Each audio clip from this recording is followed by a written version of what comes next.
Hello guys, magluluto po tayo ng ginisang upo. Ayan po yung ating miswa, ayan po yung ating sibuyas at bawang. Siyempre may corned beef po tayo dyan, mantika at saka yung ating patis. May asin din po tayo dyan at pamintang durog. Siyempre nandyan din po yung ating upo. Maglalagay din po tayo ng seasoning. Depende na po sa inyo kung ano pong gagamitin seasoning. Nasa sa inyo na po yan. Ayan na. At tayo po ay maglalagay na po ng mantika dyan sa ating pinainit na kawali na yan. Stainless po yan, kaya kailangan ay mas medyo mahina ang apoy. Ayan, at ilalagay na po natin yung ating bawang dyan na siniwa-hiwa. Ayan. Sa oras na mainit na po yan, ay talagang ilalagay na rin po natin yung bawang na yan. Ilagay na po natin yan at huwag naman po nating susunogin. Yung katamtaman lang po. Pag sunog yan, ay papait naman yan. Ayan, hindi naman po tayo gumagawa ng mani. At susunod na rin po natin dyan yung pag nag-light brown na, sunod na rin po natin yung sibuyas niyan. Yan na naman lagi po lagi magkasama. Magdadagdag po tayo ng kaunting mantika at parang kukunti na ilagay natin baka masunog naman. Ayan na.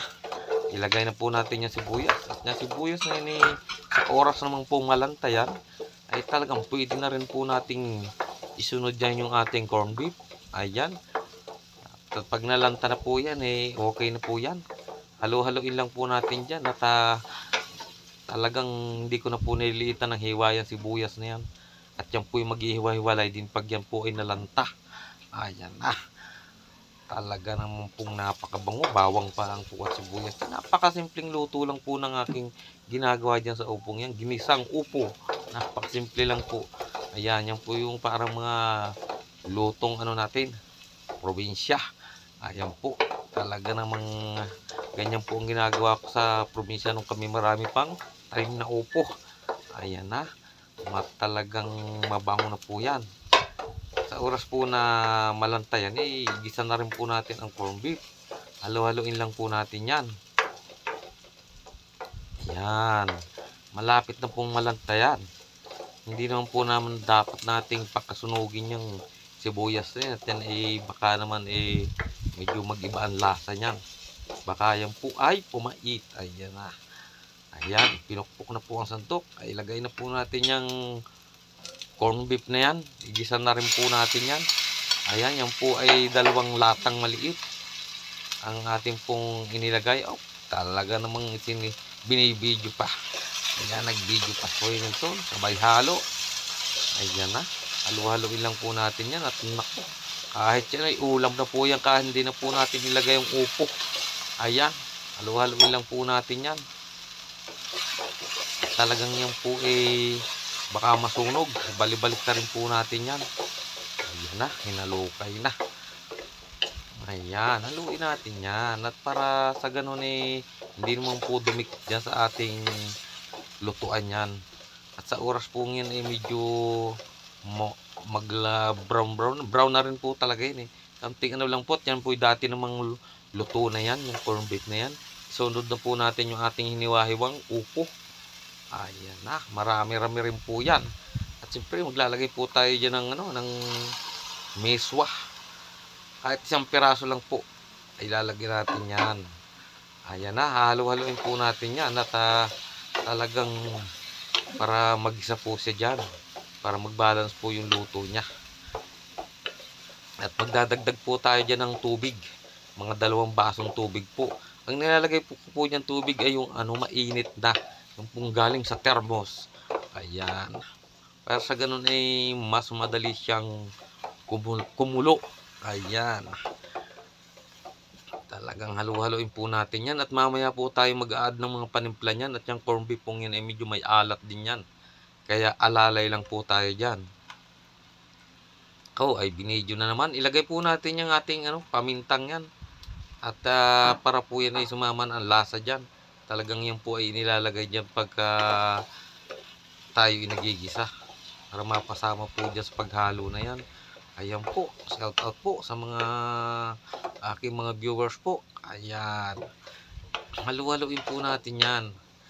Diyan po naman yung upong yan madali naman po yung lumambot. Ayan.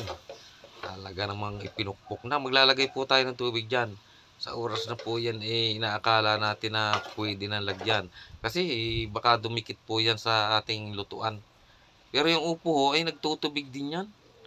Yung upo, may sarili pong tubig yan. Kaya maglalagay tayo dyan mga 2 basong mainit na tubig po. Ayan, iniready na po natin dyan yung tubig natin na panglagay. Ayan. Yan po ay galing sa thermos, hindi yan po yung galing sa hindi po yan yung malamig. Ayan, 2 baso po yan. Okay, usok-usok pa. Bago yan para tuloy-tuloy po ang init ng ating nilulutong gulay. Ayan. At yan po ibabalik-baliktarin din po natin yan. Yung ating gulay na yan. Hahaluin po natin yan. Ay, nagtago na. Nasaan na? Nawala na si Pugi. Ayan. Haluin na at baka masunog pa yan. Ayan na. Hinalo na nga po. Ayan po, i-cover natin mamaya-maya para sa ganun po ay madali naman siyang lumambot.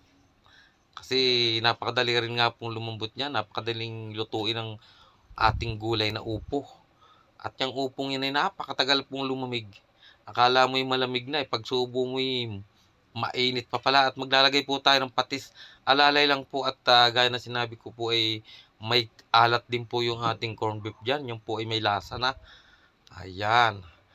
At yan po ay tuloy-tuloy po nating hahaluin. Ayan, haluin po natin yan. Nako, ay haluin muna at didikit yan dyan sa ating kawali. Ayan, napakabagal naman. Napakabagal kumilos ni Kuya Nelson talaga.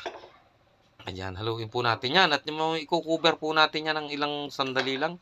At ganyan sinabi ko, napakadali po namang maluto yan. At maglalagay po tayo ng kaunting asin. Kaunti lang at talagang mamaya na po tayo magdadagdag dyan ng mga panimpla. At baka naman po mapasobrang alat niyan. Kasi yung corned beef na ginamit natin dyan ay may alat yan.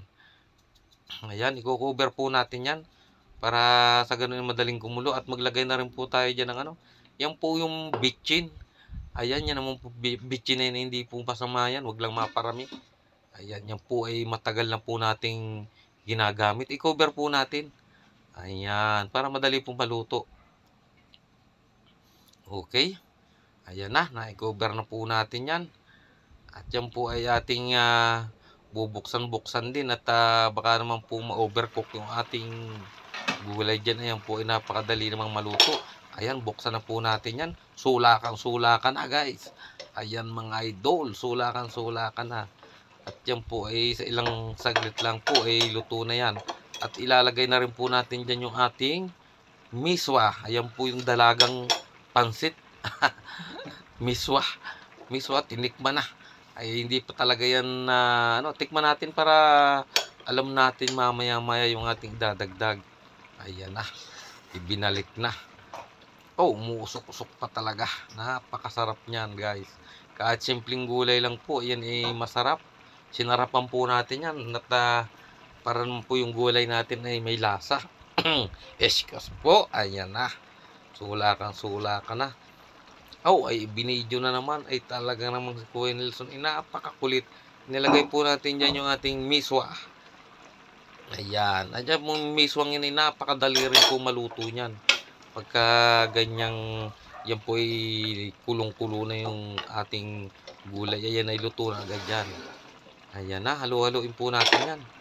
At malapit na po natin yung tanggalan ng apoy. At napakadali nga maluto niyan. Ayan. Kulo na talaga. Ayan, nagdagdag pa po tayo dyan ng tubig na mainit. Kasi yung 2 baso ko pong inilagay, 2 basong tubig na mainit medyo nakukulangan pa po ako. Kasi baka po yan mamaya-maya, baka po maigayan. Kasi pag lumamig po yan pagkakanti ang ating isinabaw ayan po ay parang natutuyo. Ayan, alam kayo natin, hanggang sa kailaliman at talagang mamaya may dadalihin na natin yan sa ating kanin. Ayan, kakain na po tayo mamaya. Okay, tinikman na naman. Talaga naman si Kuya Nelson hindi makuha sa isang timplahan.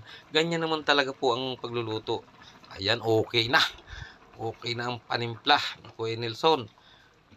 Ayan na. Luto na po yan, yung ating yan. At yan po, ay may sumabit pa. Initatanggalan po natin ang apoy, mamaya-maya lang. Ayan, at yan po naman ay gaya ng sinabi ko, napakadali naman pong maluto ng ating upo na yan. Sabi nga po nung matatanda, yung mga bata ay dapat pakainin ng upo para matutong mamupo. Ayan, okay na po yan.